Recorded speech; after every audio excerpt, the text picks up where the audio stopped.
Good morning friends, स्वागत आहे तुमचं आजच्या प्री मार्केट रिपोर्टमध्ये. तर मग चला सुरुवात करूयात आजच्या या प्री मार्केट रिपोर्टला आणि जाणून घेऊयात की आज आपल्या स्टॉक मार्केटमध्ये काय होऊ शकतं ते. त्याआधी तुम्ही जर चॅनलवरती नवीन असाल तर चॅनलला सबस्क्राईब करायला विसरू नका आणि डिस्क्रिप्शनमध्ये लिंक आहे त्यावरती क्लिक करून आपलं डीमॅट अकाउंटही ओपन करायला विसरू नका. तर मग चला सुरुवात करूयात आजच्या या भागाला. मित्रांनो, काल आपण मार्केटमध्ये पाहिलं की एक अनएक्सपेक्टेड रॅली आपल्याला काल पाहायला मिळाली.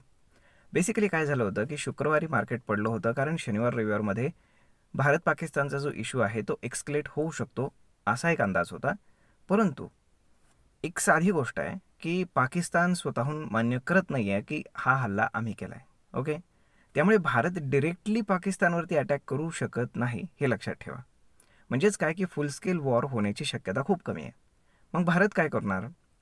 तर भारत इकॉनॉमिकली आता पाकिस्तानला संपवण्याचा प्रयत्न करणार. प्लस बलुचिस्तानचा जो भाग आहे की जे ऑलरेडी स्वतःला एक वेगळा देश म्हणून घेण्याच्या भानगडीत आहेत, तर त्यांना सपोर्ट करणार इंडिया.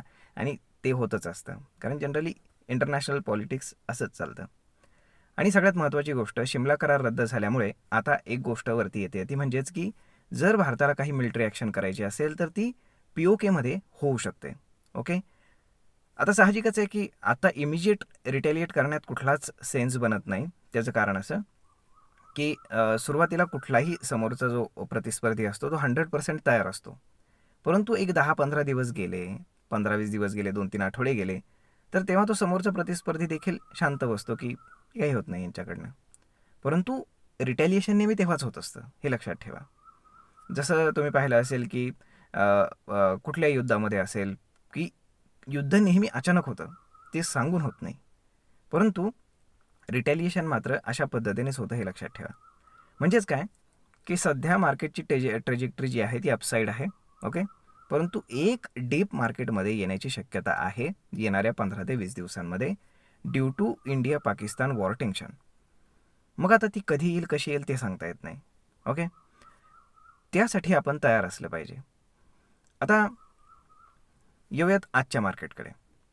तर काल रिलायन्सनं एक फिनॉमिनल रॅली आपल्याला दिलेली आहे आफ्टर द रिझल्ट्स. ओके, कारण जसं मी तुम्हाला कालच सांगितलं होतं की रिलायन्समध्ये खूप साऱ्या शॉर्ट पोझिशन्स असल्यामुळे रिलायन्समध्ये शॉर्ट कवरिंग आपल्याला चांगल्यापैकी पाहायला मिळाले.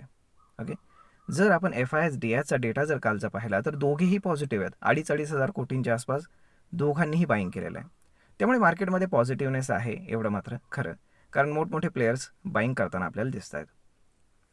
जर आपण काल US मार्केट पाहिलं तर US मार्केटही काल पॉझिटिव्हच क्लोज झालेलं आहे. त्यानंतर आपण जर एशियन मार्केट जर पाहिले तर मोस्टली ग्रीनमध्ये आहेत. जे काही खाली होते ते सध्या रिकवरही होत आहेत. त्यामुळे फार काही टेन्शन घेण्यासारखं कुठलीच गोष्ट नाही आहे. त्यानंतर जर आपण गिफ्ट निफ्टी पाहिलं तर गिफ्ट निफ्टी इंडिकेट करते की मार्केट ऑलमोस्ट फ्लॅट ओपन होतं, म्हणजे एक 10-20 point either positive either negative, परंतु यापेक्षा जास्त नाही. आता एक गोष्ट लक्षात ठेवा की मार्केटमध्ये जो रिसेंट हाय आहे तो आहे 24,360. जोपर्यंत हा हायर साईडला ब्रेक होत नाही तोपर्यंत आपल्याला एक वरची रॅली पाहायला मिळणार नाही. एक कन्सॉलिडेशन हायर बायसमध्ये पाहायला मिळेल आणि जेव्हा तो हाय ब्रेक होईल तेव्हा आपलं मार्केट हे 24,800कडे वाटचाल करेल. आता रिलायन्सच्या बाबतीत जर आज सांगायचं झालं तर आज रिलायन्समध्ये फॉलोअप बाईंग मिळतं आहे का नाही ते पाहणं जास्त गरजेचं आहे. जर आज फॉलोअप बाईंग जर रिलायन्समध्ये झालं तर रिलायन्स येणाऱ्या 1-2 दिवसामध्ये 1,400 रुपयापर्यंत नक्कीच जाऊ शकतो.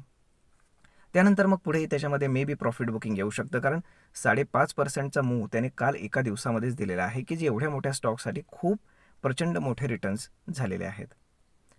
आता जर आपण बाकीच्या गोष्टी जर पाहिल्या म्हणजे वॉर एक्स्कलेशनच्या दृष्टीने तर सध्या तरी शांत दिसते, कारण जोपर्यंत इंडिया इकॉनॉमिकल वॉर पाकसोबत खेळत राहील तोपर्यंत ते आपल्याच फायद्याचं आहे, म्हणजे इकॉनॉमीसाठी सुद्धा आणि स्टॉक मार्केटसाठी सुद्धा.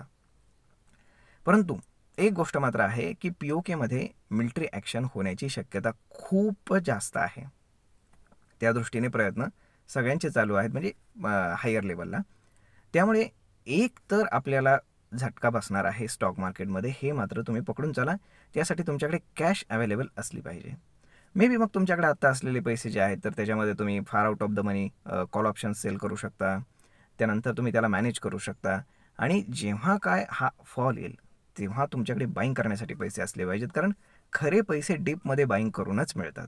कारण मार्केटची सध्या जे काही आहे तर मार्केट एका बुलिश झोनमध्ये आहे. एवढ्या सहजासहजी ते आता बेरिश झोनमध्ये जाणार नाही हे लक्षात ठेवा. परंतु मार्केट जरी बुलिश झोनमध्ये असलं तरी एक आपल्याला माहीत आहे की इव्हेंट होण्याची शक्यता खूप जास्त आहे. तर त्यासाठी आपल्याकडे पैसे असले पाहिजेत हे लक्षात ठेवा. आता जर आपण बाकीच्या गोष्टी पाहिल्या तर आजच्या दिवसापुरतं जर पाहिलं तर ग्लोबली सगळं व्यवस्थित आहे. ट्रम्पसुद्धा काही बोलत नाहीत, शांत बसत आहेत. त्यानंतर चायनाकडनं सुद्धा कुठल्याही प्रकारचं रिटॅलिएशन होत नाही आहे, ही गोष्ट चांगली आहे. परंतु आपला जो लोकल इश्यू आहे तर तो एक्स्केलेट होऊ शकतो.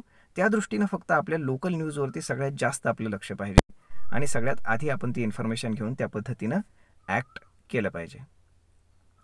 आय होप तुम्हाला हा व्हिडिओ, ही माहिती नक्कीच ट्रेड आणि इन्व्हेस्टमेंट करण्यासाठी उपयोगी पडत असेल. जर हा व्हिडिओ तुम्हाला आवडला असेल तर आपल्या जवळच्या मित्रमंडळींसोबत देखील हा व्हिडिओ तुम्ही शेअर करायला विसरू नका. धन्यवाद.